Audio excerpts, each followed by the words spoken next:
میرا نام کامران ہے۔ میری عمر 30 سال ہے۔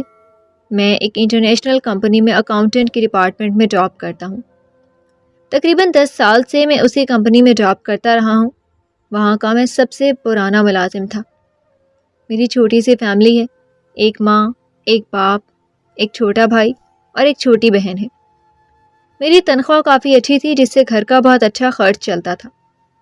زندگی میں ہم جتنی محنت کرتے جاتے ہیں اس کے بدلے میں ہمیں میڈل ملتے جاتے ہیں، بے شک وہ تعلیمی میدان ہو یا پھر جاب کے مراحل طے کرنے ہوں، مگر زندگی ہمیں واپس وہی کرتی ہے جو ہم اسے دیتے ہیں، اور اس بات کا کردار سے گہرا تعلق ہے۔ کردار ہماری زندگی میں بہت بڑا اثر رکھتی ہے۔ ہم میں سے تقریباً 90% لوگ اس بات کو تسلیم ہی نہیں کرتے۔ ہر شخص کا یہی خیال ہے کہ اس کی زندگی میں اگر خوشی آتی ہے تو وہ اس کی اپنی محنت کی وجہ سے، اور غم اس کے لیے ایک آزمائش ہے، مگر یہ حقیقت نہیں ہے۔ اصل حقیقت تو یہ ہے کہ ہم جو بوتے ہیں وہی کاٹتے ہیں۔ بالکل ایسا ہی میں نے اپنی زندگی میں دیکھا۔ ماں باپ کی دعائیں تو تھیں میرے ساتھ، اس کے علاوہ ہر زیرو میرے کردار سے بھی مطمئن تھا۔ مجھے میری زندگی میں ایک ایسی لڑکی کو شامل کرنا تھا جو ہو بہو میری طرح ہو، جس کے کردار اور اخلاق سے کسی کو کوئی تکلیف نہ ہو۔ میرے والد صاحب نے مجھ پر شادی کا بہت دباؤ ڈالا ہوا تھا، مگر مجھے کوئی لڑکی پسند ہی نہ آئی تھی۔ کئی بار امی نے لڑکیاں دکھائیں، مگر ہر بار کوئی بہانہ کر کے میں شادی کی بات کو ٹال دیا کرتا تھا۔ میرے والدین میری بس اسی بات سے پریشان تھے۔ بالآخر ان کی دعاؤں اور میری نیک تمنائیں رنگ لے آئیں۔ ہمارے آفس میں ایک لڑکی آئی جس کا نام مریم تھا۔ اس سے پہلے بھی بہت سی لڑکیاں آئی تھیں جو کافی ماڈرن اور کافی خوبصورت ہوا کرتی تھیں۔ رنگ و روپ کمال، شاندار ملبوسات اور زیب آرائش کے ساتھ وہ روزانہ سج دھج کے آ جاتی تھیں۔ ایسا لگتا تھا جیسے روز ہمارے آفس میں پریاں اترتی ہوں۔ وہ کس خاندان سے تھیں اس بات کا علم تو نہیں تھا، ہاں مگر ان کا پہناوا اتنا شاندار ہوتا تھا کہ ان کو جو بھی دیکھتا دیکھتا ہی رہ جاتا۔ میرے آفس کے لڑکے ان کے آگے پیچھے منڈلاتے رہتے تھے۔ میرا مزاج شروع سے ہی سادہ تھا۔ میں اسی طرح کا لڑکا تھا جو لڑکیوں میں انٹرسٹ ہی نہیں لیتا تھا۔ چونکہ وہ میری کولیگ تھی، میں ان سے بات بھی کیا کرتا تھا، مگر صرف کام کے حوالے سے۔ کبھی کسی نے مجھے فالتو بات کرتے ہوئے نہیں دیکھا تھا۔ تمام لڑکیاں بھی مجھ سے بے خوف ہو کر بات کرتی تھی، کیونکہ میں ان کے ساتھ ہمیشہ سے عزت سے پیش آتا تھا۔ میرا مقام اپنے باس، اپنی کلیگ اور لڑکیوں میں یکساں تھا۔ سب میری بہت عزت کرتے تھے۔ خوبصورت سے خوبصورت لڑکی کو میں نے کبھی غور سے نہیں دیکھا تھا۔ ایسا نہیں تھا کہ میں ان کو دیکھنا نہیں چاہتا تھا یا مجھے کوئی غرور تھا، ہاں مگر یہ سچ ہے کہ یہ میری نیچر کا حصہ تھا۔ میں نے کبھی ان چیزوں کے بارے میں سوچا ہی نہیں تھا۔ پھر نہ جانے یہ مریم کون تھی جس نے آتے ہی مجھے اپنے حصار میں لے لیا۔ وہ ان تمام باقی لڑکیوں سے بہت مختلف تھی۔ سادہ لباس اور سادہ گفتار۔ وہ روزانہ کالے رنگ کا حجاب لگا کر آتی تھی۔ اس کالے حجاب میں اس کا چہرہ نور کی مانند چمکتا تھا، جیسے کوئی چاند کا ٹکڑا اتر آیا ہو، اور بے حد معصوم سی اور سیدھی سادھی لڑکی تھی جو اپنے کام سے کام رکھتی تھی اور کسی سے بھی کوئی فضول بات نہیں کرتی تھی۔ وہ لمبا سا مقامی طرز کا فراک پہنتی تھی۔ شاید اس کی سادگی اور شرافت ہی تھی جس نے میرا دل موہ لیا تھا۔ نظریں جھکی ہوئیں، دھیمی گفتار، بڑی بڑی آنکھیں، میک اپ کے بنا شفاف چہرہ، گندمی رنگت، ان سب پریوں کے سامنے جیسے وہ کوئی حور ہو۔ پہلی بار جب میں نے اسے دیکھا تو دیکھتا ہی رہ گیا۔ نہ جانے اس میں ایسا کیا تھا جس نے مجھے دیکھنے پر مجبور کر دیا۔ شاید وہ میرے مزاج کی ہو بہو تھی۔ اس کو آئے ہوئے ابھی 15 دن ہی ہوئے تھے کہ میری پروموشن کسی اور آفس میں کر دی گئی۔ حالانکہ میری پروموشن ہو رہی تھی، لیکن جاتے ہوئے میرا دل بہت بے چین تھا۔ ایک طرف تو مجھے اپنی پروموشن کی خوشی تھی، مگر ایک طرف دل میں ایک بے چینی سی بھی تھی۔ میرے جانے کے 1 ماہ بعد میری اپنی کسی پرانے دوست سے فون پر بات ہوئی۔ اس نے باتوں ہی باتوں میں مریم کا تذکرہ کیا۔ جیسے ہی اس نے مریم کا تذکرہ کیا، مجھے ایسا لگا جیسے قسمت مجھے ایک موقع دے رہی ہے۔ میں نے بہت غور سے اس کی باتیں سننا شروع کر دیں۔ وہ مسلسل اور لگاتار مریم کی تعریفیں کیے جا رہا تھا۔ اس کی سادگی، اس کی شرافت، اس کی حیا کی۔ وہ اسی برانچ میں کام کرتا تھا جہاں مریم کام کرتی تھی۔ میں نے اس سے ریکویسٹ کی کہ وہ میری مدد کرے اور آفس کے ڈیٹا سے اس کا پتہ اور اس کا فون نمبر نکال کر مجھے دے۔ میں نے اس کے سامنے اپنی پسندیدگی کا اظہار کیا۔ وہ میرا بہت اچھا دوست تھا اور اسی لیے وہ میرے جذبات کو سمجھ گیا۔ اس نے مجھ سے وعدہ کیا کہ وہ میری مدد ضرور کرے گا۔ چند دن بعد اس نے مجھے دوبارہ کال کی۔ اس نے مجھے کہا کہ اس کی سی وی جس پر اس کا سارا ڈیٹا موجود ہے وہ واٹس ایپ کر رہا ہوں۔ میں اس وقت بے حد خوش ہوا اور جلدی سے اپنا واٹس ایپ کھولا اور اس کو دیکھنے لگا۔ سی وی میں اس کے متعلق تمام ڈیٹا موجود تھا، جس میں اس کا فون نمبر، اس کے گھر کا ایڈریس اور کچھ اور اہم معلومات تھیں۔ میں ایک جلد باز آدمی نہ تھا، اسی وجہ سے میں نے اس سے رابطہ کرنے کے بجائے اس کے بارے میں مزید معلومات حاصل کرنے کے لیے سب سے پہلے اس سی وی میں دیے گئے پتے پر گیا۔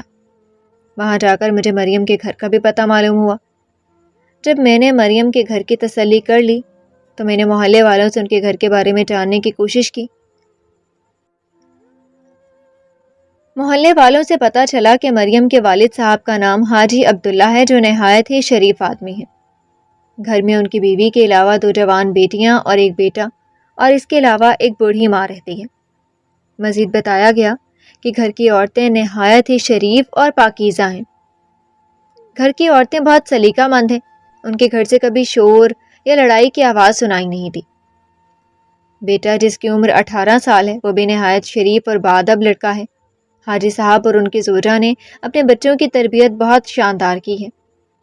مریم کو جیسے میں نے دیکھا تھا اور جیسا میں اس کے بارے میں سوچ رہا تھا وہ بالکل ویسی ہی نکلی تھی۔ وہ ایک نہایت ہی شریف اور اعلیٰ خاندان سے تعلق رکھتی تھی۔ میں نے اپنی تسلی کے لیے معلومات تو لے لی تھی، مگر اب مجھے کیا کرنا چاہیے کچھ سمجھ ہی نہیں آ رہا تھا۔ کیا پہلے مریم سے بات کروں یا ڈائریکٹ اس کے گھر رشتہ بھیج دوں؟ مریم سے بات تو کر لوں، مگر اگر اسے یہ بات اچھی نہ لگی تو کیا ہوگا؟ اور اگر ڈائریکٹ اس کے گھر رشتہ بھیجتا ہوں اور انکار آ گیا تو اس صورت میں کیا کروں گا؟ ایسا تو نہیں کہ پہلے سے ہی اس کا رشتہ کہیں طے کیا ہو اس کے باپ نے؟ ہو سکتا ہے کہ اس کا رشتہ کہیں پہلے سے ہی طے شدہ ہو، اپنے کسی رشتہ دار کے ساتھ یا اپنے کسی کزن کے ساتھ۔ اتنے سارے سوال میرا دماغ میں گھوم رہے تھے۔ دماغ پوری طرح سے ٹکرا گیا تھا یہ سب سوچ کر۔ دماغ میں ڈھیروں سوال اور بہت سارے وہم میں نے ایک ساتھ پال لیے تھے۔ یا خدا، میں اس صورت میں کیا کروں؟ تو ہی میری کچھ مدد کر۔ زندگی میں پہلی بار دل کو بھایا ہے کوئی۔ میں مریم سے بے انتہا محبت کر بیٹھا تھا۔ میرے دوست نے مجھے مشورہ دیا کہ میں اسی محلے کی کسی رشتے کروانے والی آنٹی سے بات کروں، اس سے اندازہ بھی ہو جائے گا کہ مریم کا کہیں رشتہ ہوا ہے یا نہیں۔ اس کا یہ مشورہ ایک حد تک بہتر بھی تھا، کیونکہ کچھ نہ کرنے سے بہتر ہے کہ کچھ کیا جائے۔ اسی علاقے میں میرج بیورو کا ایک آفس تھا۔ میں جب وہاں گیا تو سب سے پہلے ان کے بارے میں ہی کچھ معلومات لی۔ ان کا کچھ انٹرویو کرنے کے بعد میں نے ان کو اپنی کنڈیشن کے بارے میں بتایا۔ میں نے ان کو بتایا کہ مجھے اس گھر میں رشتہ کرنا ہے اور اس بارے میں وہ میری کیا مدد کر سکتے ہیں۔ ساتھ میں نے ایک مناسب انداز میں لالچ دیتے ہوئے ان سے یہ کہا کہ اگر وہ میرا یہ رشتہ کرانے میں مدد کرتے ہیں تو میں ان کے دیے گئے ڈیمانڈ کے علاوہ کچھ اپنی طرف سے بھی تحائف دوں گا اور ان کو پوری طرح سے مطمئن اور خوش کروں گا۔ وہ میری بات سمجھ گئے اور میری مدد کرنے کا یقین دلایا۔ سب سے پہلے میں نے ان سے یہ پتہ کرنے کو کہا کہ اس بات کا یقین کیا جائے کہ اس لڑکی کا کہیں اور رشتہ طے تو نہیں ہو گیا، اور آج ہی ان کے گھر جانے کا کہا۔ میں نے اپنا فون نمبر درج کروایا اور وہاں سے چلا گیا۔ پورا دن میں نے ان کی کال کا انتظار بے صبری سے کرتا رہا۔ مغرب کی نماز کے بعد فون کی گھنٹی چنگھاڑی۔ میں فون کی طرف لپکا۔ السلام علیکم کامران صاحب۔ وعلیکم السلام۔ شاید آپ نے مجھے پہچانا نہیں، میں میرج بیورو سے شکیل بات کر رہا ہوں۔ جی شکیل صاحب، میں آپ کی فون کا انتظار کر رہا تھا۔ مجھے جلدی سے کوئی اچھی سی خبر سنا دیں۔ صبر کریں کامران صاحب، ابھی بتاتا ہوں۔ جیسا کہ آپ کے مطابق ہم نے پتہ کیا ہے وہاں جا کر، تو اس بات کا تو یقین ہو گیا ہے کہ اس لڑکی کا کہیں اور رشتہ طے نہیں کیا گیا اور اس کے ماں باپ اس کا رشتہ ڈھونڈنے میں لگے ہوئے ہیں۔ بلکہ جب ہم نے ان سے یہ کہا کہ ہم مریم بیٹی کے لیے بہت اچھا رشتہ لے کر آئے ہیں تو انہوں نے ہمیں بہت ہی اچھا رسپانس دیا۔ انہوں نے مجھ سے کچھ سوالات لڑکی کے بارے میں کیے تو میں نے وہی ساری ڈیٹیل دی جو آپ نے مجھے دی تھی۔ مزید یہ کہ میں نے بھی ان سے کچھ سوالات کرتے ہوئے یہ پوچھا کہ ان کو کس طرح کی فیملی اور کس طرح کا لڑکا چاہیے اور رشتوں کو لے کر ان کی کیا کیا ڈیمانڈز ہیں۔ مجھے یہ جان کر بہت خوشی ہوئی کہ وہ نہ تو کوئی لالچی لوگ ہیں اور نہ ہی ان کی کوئی زیادہ ڈیمانڈز ہیں۔ وہ بہت ہی شریف اور سادہ لوگ ہیں، اور جیسا لڑکا وہ چاہتے ہیں آپ کی فیملی اور آپ بھی ویسے ہیں، اور ان کو اپنی بیٹی کے لیے اپنی ہی جیسے شریف اور نیک لوگ چاہیے جو ان کی بیٹی کو عزت دیں اور خوش رکھ سکیں۔ مجھے یقین ہے کہ آپ انہیں بہت پسند آئیں گے۔ مجھے یہ سب سن کر بہت اچھا لگا۔ ٹھیک ہے شکیل صاحب، آپ کا بہت شکریہ، کل آفس میں آ کر باقی کی تفصیلات ڈسکس کرتا ہوں۔ شکیل صاحب نے فون رکھ دیا اور میں نے ایک سکون کی ٹھنڈی سانس لی۔ اب میری خوشی کی انتہا نہیں تھی۔ میرا دل تو جیسے سینے میں سنبھل نہیں رہا تھا، لگتا تھا باہر نکل جائے گا۔ اب مجھے آگے کیا کرنا چاہیے، یہ سوچنے لگا۔ میں بے حد ایکسائٹڈ تھا۔ میں نے اپنے دوست محیب کو کال ملائی اور سارا حال منوان بیان کر دیا۔ محیب، اب مجھے کیا کرنا چاہیے؟ محیب نے مجھے کہا کہ دیکھو بھائی، تم صبح جاؤ اور سکون سے جا کر ان سے ساری تفصیلات معاملات ڈسکس کرو، اس کے بعد گھر آ کر اپنے والدین سے بات کرنا اور ان کو رشتے کے لیے رضامند کرنا۔ میرے دوست، میرے والدین تو فوراً مان جائیں گے کیونکہ وہ کافی عرصے سے مجھے شادی کے لیے فورس کر رہے تھے۔ بس پھر پریشانی کیا ہے، بسم اللہ کرو۔ میری اتنی بے چینی بڑھ چکی تھی کہ مجھے صبح ہونے تک کا انتظار تھا اور ایسا لگتا تھا کہ جیسے رات لمبی ہو گئی ہو۔ جب صبح ہوئی تو میں شکیل صاحب کے آفس گیا اور باقی کے معاملات ڈسکس کیے۔ ان کو میرے متعلق جو بھی انفارمیشن چاہیے تھی وہ میں نے ان کو دی۔ اس کے علاوہ ان سے یہ پوچھا کہ میں اپنے والدین کو کب حاجی صاحب کے گھر بھیج سکتا ہوں۔ شکیل صاحب نے مجھے مشورہ دیا کہ آپ جتنا جلد ہو سکے اپنے والدین کو حاجی صاحب کے گھر بھیج دیں۔ آج میں اپنے آفس نہیں گیا، چھٹی کر لی اور سیدھا گھر جا کر میں نے اپنی امی سے بات کی۔ اپنی امی کو میں نے سب بتایا کہ میرے آفس میں ایک لڑکی ہے جو کہ بہت ہی اچھے خاندان سے ہے۔ میں نے اس کے خاندان کے بارے میں ساری انفارمیشن نکال لی ہے، اب آپ ان کے گھر رشتہ لے کر جائیں۔ میری امی میری یہ بات سن کر بہت ہی ایکسائٹڈ ہوئی اور مجھ سے اس لڑکی کے بارے میں پوچھنے لگی، کون ہے، کیا کرتی ہے، کہاں رہتی ہے۔ امی رک جائیں، صبر کریں، سب بتاتا ہوں۔ پھر میں نے امی کو شروع سے سب تفصیل سے بتایا۔ امی بہت خوش ہوئی اور مجھے پیار کرنے لگی۔ امی نے مجھے کہا کہ آج رات ہی وہ ابو سے بات کر لیں گی۔ مجھے یقین تھا کہ ابو بھی انکار نہیں کریں گے، وہ بھی اس رشتے کو بہت ہی دل سے اور خوشی سے قبول کریں گے۔ جب رات ہوئی تو امی نے ابو سے بات کی اور انہیں سب بتایا جو میں نے ان کو بتایا تھا۔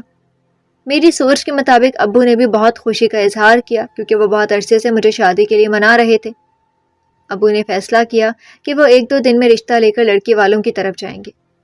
کچھ دن بعد ہم بہت ہی شاندار طریقے سے لڑکی والوں کے گھر گئے۔ میری پوری کوشش تھی کہ میں مریم کے شایان شان طریقے سے اس کے گھر رشتہ لے کر جاؤں۔ شکیل صاحب نے ان لوگوں سے پہلے سے ہی بات کر رکھی تھی۔ مریم کے والدین نے بھی ہمارا بے صبری سے انتظار کر رہے تھے۔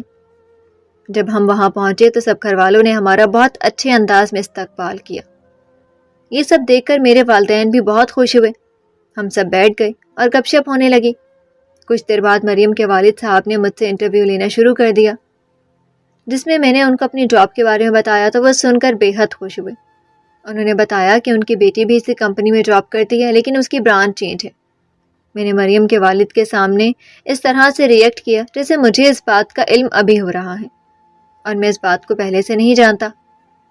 کافی دیر گپ شپ کے بعد انہوں نے ہمارے لیے کھانا لگایا۔ کھانا کھانے کے کچھ دیر بعد ہم نے چائے پی۔ ہم تقریباً ان کے گھر 2 گھنٹے بیٹھے رہے۔ مریم کے والد صاحب اتنے دلچسپ آدمی تھے اور ان کا اخلاق اتنا اچھا تھا کہ ہم سب بہت متاثر ہوئے۔ اس سب میں وقت کا پتہ ہی نہیں چلا۔ جب مریم کو لے کر آیا گیا تو میں اسے دیکھ کر بہت حیران رہ گیا کیونکہ اس نے بالکل ویسا ہی حلیہ بنایا ہوا تھا جیسے وہ آفس میں آیا کرتی تھی۔ وہی سادگی، وہی شرافت، وہی حیا اور وہی پلکوں کا جھکنا، آواز میں وہی شائستگی۔ میری امی نے رسماً کچھ پیسے اس کے ہاتھ پر شگون کے طور پر رکھے تو زرینہ بہن، آج سے مریم ہماری ہوئی۔ مریم کی امی نے بھی خوش ہو کر رسماً کہہ دیا کہ بالکل مریم آپ کی ہی امانت ہے۔ جب گھر جانے کا ٹائم آیا تو ابو نے بھی انکل کو گھر آنے کی دعوت دی۔ انکل نے ہمارے گھر جلد آنے کا وعدہ کیا۔ کچھ دنوں بعد وہ ہمارے گھر تشریف لے آئے۔ انہیں ہمارا گھر بہت پسند آیا۔ ابو نے انکل سے بات کی کہ ہمیں جلد ہی کوئی نیک تاریخ دیکھ کر شادی کی تاریخ مقرر کر لینی چاہیے۔ انکل نے بھی جواباً کہا کہ بالکل نیک کام میں دیر نہیں ہونی چاہیے۔ تقریباً 1 ہفتے کے بعد شادی کی تاریخ رکھی گئی شادی کی تیاریوں میں صرف 1 مہینہ دیا گیا تھا۔ گھر کی عورتوں نے شادی کی شاپنگ مل کر مکمل کی۔ اس پورے عرصے میں نے مریم سے کوئی رابطہ نہ کیا، نہ اس نے مجھ سے رابطہ کیا۔ اس کو تو شاید یہ تک معلوم نہیں تھا کہ میں نے اس کو کب اور کہاں دیکھا اور کب سے اسے پسند کرتا ہوں، اور میں نے بھی یہی سوچا تھا کہ شادی کے بعد اسے سب سچ بتاؤں گا۔ آخر وہ دن بھی آ گیا جس کا مجھے بے صبری سے انتظار تھا۔ شادی کی تقریبات شروع ہوئیں، ڈھول کی، مایوں، مہندی، بارات اور پھر رسومات کا سلسلہ شروع ہوا۔ میں چاہتا تو مریم سے بات کر سکتا تھا۔ میرے پاس رسومات میں کافی مواقع ایسے آئے تھے جب ہم آسانی سے بات کر سکتے تھے، مگر میں نے صبر کا مظاہرہ کیا۔ جب شادی ہو گئی تو شادی کی پہلی رات میں نے اس کو سب سچ بتایا اور اپنے جذبات سے آگاہ کیا، جیسا کہ میں جانتا تھا کہ وہ مجھے بالکل نہیں پہچانتی، اور ایسا ہی ہوا۔ جب اس کو میں نے سب سچ بتایا تو وہ سن کر بہت حیران ہوئی۔ اس کو بالکل بھی اندازہ نہیں تھا کہ میں اس کا کلیگ ہوں، اور 15 دن ایک ہی آفس میں ہم نے مل کر کام کیا۔ وہ میری بات سن کر مسکرانے لگی، شرم سے جھکی آنکھیں، حیا سے بھری مسکان، اس کی آنکھوں سے محبت جھلک رہی تھی، مگر اس کے ہونٹ جیسے جم سے گئے ہوں۔ اس کا کچھ نہ کہنا بہت کچھ کہہ رہا تھا۔ اس کی آنکھوں کی چمک نے اس کے دل کا حال بیان کر دیا تھا۔ مریم، تم کچھ بولو گی نہیں؟ میں کیا بولوں؟ آپ بولیں، میں سن رہی ہوں، اس نے شرماتے ہوئے بولا۔ میں نے مزید محبت کا اظہار کرتے ہوئے اس کی تعریف کی اور اسے چند وعدے کیے۔ میں نے اسے یقین دلایا کہ میں اسے ہمیشہ خوش رکھوں گا اور اس کی آنکھوں میں کبھی نمی نہیں آنے دوں گا۔ وہ خاموش بیٹھی سنتی رہی اور مسکراتی رہی۔ اس نے بھی اپنی محبت کا اظہار کرتے ہوئے کہا کہ وہ بھی اپنی زندگی کو میرے لیے وقف کر دے گی۔ اس نے کہا کہ اب آپ کی ہر خوشی میں خوش اور ہر دکھ میں غمگین رہوں گی۔ جس طرح سے اپنے والدین کی عزت کو عزت سمجھا، ویسے ہی آپ کی عزت میری جان سے بھی زیادہ اہم ہے۔ آج میری شادی کو 10 سال ہو گئے ہیں۔ آج وہ ایک اچھی بہو، ایک اچھی بیوی، ایک اچھی ماں اور ایک اچھی بیٹی کا کردار ادا کر رہی ہے۔ مریم صرف میری بیوی نہیں بلکہ خدا کی طرف سے بھیجا گیا ایک تحفہ ہے۔ نہ صرف میں بلکہ میرے والدین بھی مریم سے بے حد خوش اور مطمئن ہیں۔ میں جیسے بیوی چاہتا تھا مریم بالکل ویسی ہی ہے، نہایت شریف، سادہ مگر خوبصورت، ایک سلیقہ شار بیوی جو گھر کو جوڑ کے، بنا کے، گھر کو سجا کے رکھے۔